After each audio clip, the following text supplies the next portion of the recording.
Өткөн аптада министрлер кабинетинин төрага орун басары Эдил Байсалов орусиялыктар кыргыз жарандыгын жапырт алып жатканына комментарий берди. Анын айтымында Кыргызстан менен Орусиянын ортосундагы өзгөчө келишимдер жеңилдетилген жол менен жарандык алууга мүмкүнчүлүктөрдү түзгөн. Андыктан кыргызстандыктар дагы орус жарандыгын оңой эле алып жатканын белгиледи. Байсалов жарандык алгандардын тизмеси эмнеден улам ачык жарыяланбай калганын түшүндүрдү. Биз бул билдирүүдө такталбаган маалыматтарды жана тизмелердин ачык чыкпай калганы мыйзам бузуу болуп эсептелиши мүмкүндүгүн аныктай алдык. Атым Арген, азыр кенен түшүндүрүп берем. Байсалов Кыргызстан, Орусия, Казакстан, Беларусь ортосундагы түзүлгөн 4 тараптуу келишим тууралуу сөз кылып жатат. Ал 1999-жылы кабыл алынган.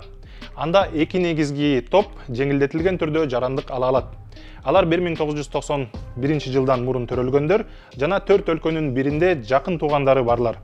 Жарандык алууга арыз берип жаткан адам ушул шарттарга жооп берсе,